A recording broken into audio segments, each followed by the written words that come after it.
എല്ലാ പ്രിയപ്പെട്ടവർക്കും ക്രിസ്തുയേശുവിൻ്റെ നിസ്തുല നാമത്തിൽ സ്നേഹവന്ദനം. ഇന്നത്തെ നമ്മുടെ ധ്യാനത്തിനായി വിശുദ്ധ ലൂക്കോസ് എഴുതിയ സുവിശേഷം 12-ാം അധ്യായം 21-ാം വാക്യം. ലൂക്കോസ് 12:21. ദൈവവിഷയമായി സമ്പന്നനാകാതെ തനിക്ക് തന്നെ നിക്ഷേപിക്കുന്നവൻ്റെ കാര്യം ഇങ്ങനെ ആകുന്നു. കർത്താവിൻ്റെ പരിശുദ്ധ നാമം വാഴ്ത്തപ്പെടട്ടെ. ദൈവവിഷയമായി സമ്പന്നനാകാതെ തനിക്ക് തന്നെ നിക്ഷേപിക്കുന്നവൻ്റെ കാര്യം ഇങ്ങനെയാകുന്നു.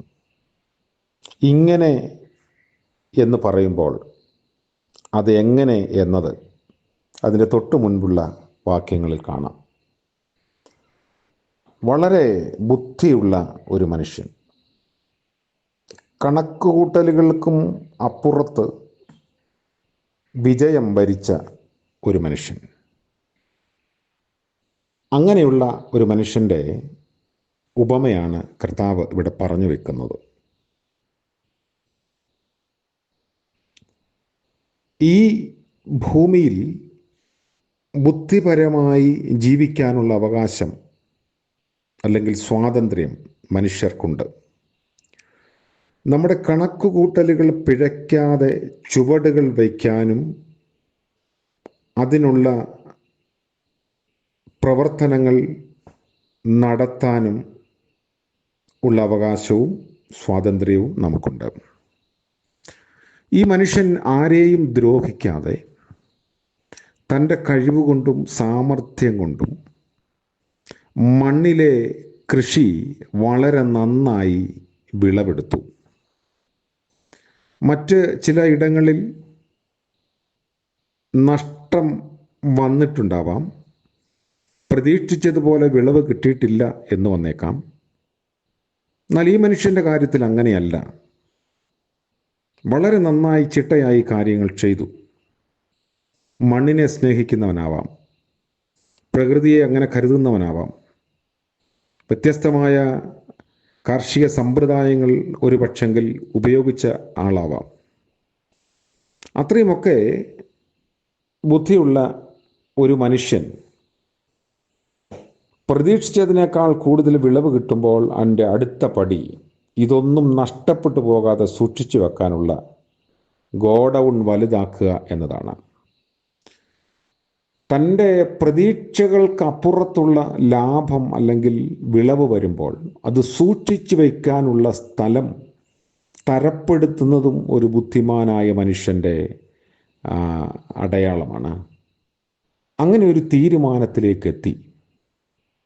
എന്നിട്ട് പറയുന്നു, ഞാനിതെല്ലാം സൂക്ഷിച്ചു വയ്ക്കും, ഒന്നും നശിപ്പിച്ച് കളയില്ല.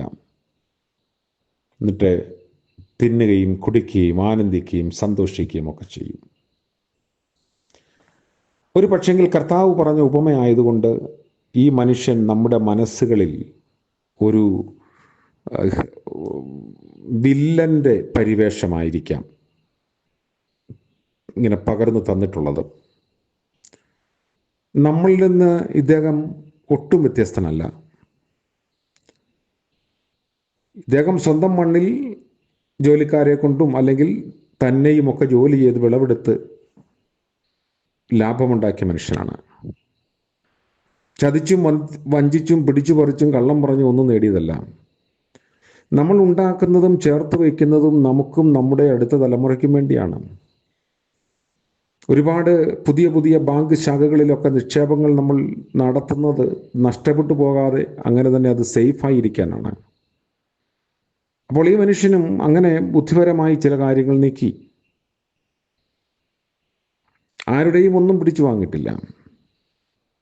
എന്നിട്ടും അദ്ദേഹത്തിൻ്റെ കണക്ക് കൂട്ടലുകളെ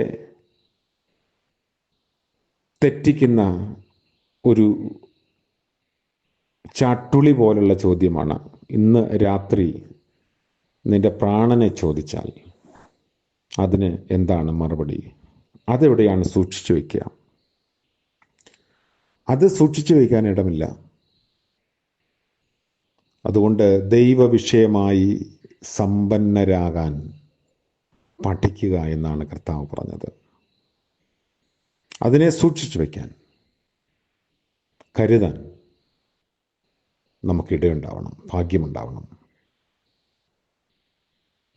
നമ്മെ ഏൽപ്പിച്ചിരിക്കുന്ന ദൈവവിഷയങ്ങളിൽ സമ്പന്നരാകാൻ സാധിക്കുന്നിടത്തോളം ജീവിതം ഭാഗ്യമുള്ളതാണ്. അതുകൊണ്ട് നമുക്ക് ലഭിച്ചതെല്ലാം നമുക്ക് വേണ്ടി മാത്രമാണ് എന്ന് കരുതുന്നവരുണ്ടെങ്കിൽ, നമ്മുടെ അറിവും നമ്മുടെ കഴിവും സമ്പത്തും സ്വാധീനവും ഒക്കെ നമുക്ക് വേണ്ടി മാത്രമാണ് എന്ന് ചിന്തിക്കുന്ന ഏതൊരു മനുഷ്യൻ്റെ നേരെയും ഈ ചോദ്യം വിരലോങ്ങുന്നു. ചാട്ടുളി പോലെ ഈ ഒരു ചോദ്യം നമ്മുടെ ഉള്ളിലേക്ക് വരുന്നു. പെട്ടെന്ന് പേടി തോന്നുന്ന ഒരു ചോദ്യമാണ്. അതിൻ്റെ മുന്നിൽ പകച്ച് നിൽക്കാതിരിക്കണമെങ്കിൽ ദൈവവിഷയമായി സമ്പന്നരാകണം. കർത്താവ് നമ്മളെ അനുഗ്രഹിക്കട്ടെ. പ്രാർത്ഥിക്കാം. കരുണയുള്ള വാഴ്ത്തപ്പെട്ട കർത്താവെ, മനോഹരമായ ദിവസത്തിൻ്റെ പ്രഭാതത്തിനായി സ്തോത്രം ചെയ്യുന്നു. ദൈവ വിഷയമായി സമ്പന്നരാകാൻ ഞങ്ങളെ പ്രാപ്തീകരിക്കണമേ.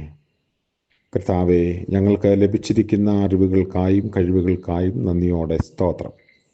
അത് നന്നായി ഉപയോഗിപ്പാൻ ഞങ്ങളെ പഠിപ്പിക്കണമേ. രാത്രിയിൽ ലഭിച്ച നിദ്രയ്ക്കായി വിശ്രമത്തിനായി സ്തോത്രം. പകലിലെ ജീവിതത്തിൻ്റെ നന്മയ്ക്കായി പ്രാർത്ഥിക്കുന്നു. പ്രഭാതം മുതൽ പ്രദോഷം വരെ അവിടുത്തെ കൃപയിൽ കാക്കണമേ. യേശു മശിഹ മൂലം പ്രാർത്ഥിക്കുന്നു. കൃപയോടെ കേൾക്കുമാറാകണമേ. ആമേൻ. കരുണയുള്ള കർത്താവിൻ്റെ ആലോചനയും വഴി നടത്തലും നാം ഏവരോടും കൂടെ എന്നും എന്നേക്കും ഉണ്ടായിരിക്കുമാറാകട്ടെ. ആമേൻ.